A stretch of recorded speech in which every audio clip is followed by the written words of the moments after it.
So, is A24 just going to start funding everyone's film adaptations of their fever dreams? Because I have some ideas. Ben is a brand new A24 horror film that was released back in May, directed by Alex Garland, starring Jessie Buckley and Rory Kinnear. And I didn't know anything about this movie going into it. I didn't watch a single trailer. I had only seen the posters. And I am familiar with Alex Garland from Annihilation and Ex Machina. I love both those movies. So I was kind of excited because I also kind of like A24 horror films. So without further rambling, let's go ahead and get into it with the good.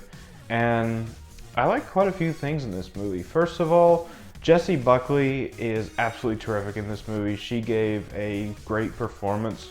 I would go as far to say as she's even on point with performances like Florence Pugh in Midsommar, Robert Pattinson and Willem Dafoe in The Lighthouse, and Toni Collette in Hereditary. She does an absolutely terrific job in this movie. And the trauma that her character is going through, you can actually feel it with her performance. She's a very great actress. I haven't actually seen her in anything else, but I'd really like to see more of her stuff, so I gotta look into her. If you know anything from her, leave it down in the comments. I will try to check it out. But I just really loved her, and honestly, she was kind of Oscar worthy, but you know the Oscars, they don't nominate A24 films because they're stupid.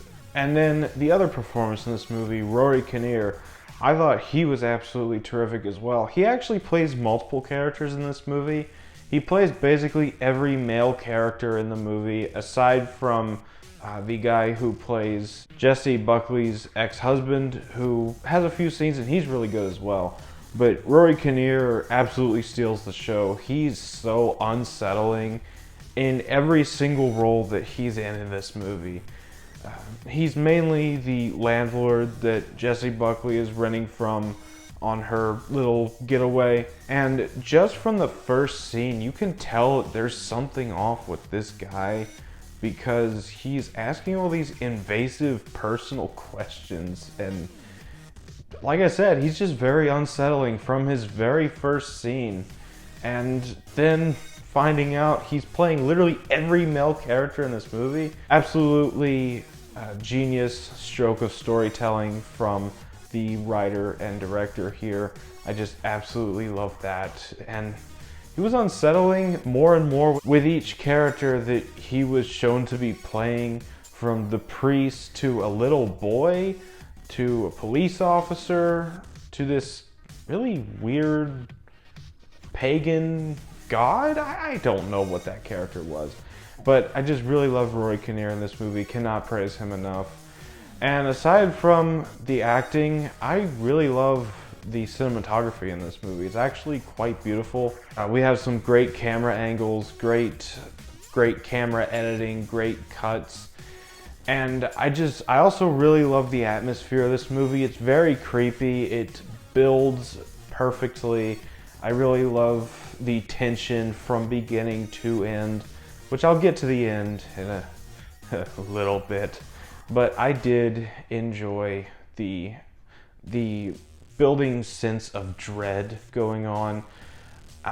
This is one of the A24 horror movies that I actually do find scary. While X was more shock factor, this one actually had a very creepy atmosphere and sense of terror to it. Just this little town, it's very cult-like in the way the characters go about what they do. And the sound mixing is also absolutely terrific. Sound editing, sound mixing, both wonderful. The score is spot on. I really do enjoy this movie, but there are some things, technically one main thing that I just do not like, and that leads into the bad section. And the thing that drags this movie down the most is the last 15 minutes. And a lot of A24 horror movies suffer from this. The last 15 minutes drag it down. I think The Lighthouse is the only one that it doesn't. But there's just a lot of things in the last 15 minutes I did not need to see ever in my life. I'm not going to go into detail because this video will be banned from YouTube if I go into detail, but I'm just gonna say I did not need to see it ever, and I don't ever want to see it again. I will buy this movie when it comes out on Blu-ray, but I will skip the last 15 minutes. It's that bad. But aside from that, on to the final thoughts. I really liked Men. I thought it was a good movie. Some people say it's too preachy, but I've come to expect that with A24. I kind of tune out the preachiness of their horror movies most of the time. But Men was a really enjoyable A24 horror film. I will probably be buying it on Blu-ray, and I'm going to give it a 9 out of 10. So that was my review for Men. Have you seen this movie? Let me know down in the comments what you thought of it if you have seen it. As always, if you enjoyed this video, don't forget to like, comment, subscribe, and I will see you all next time.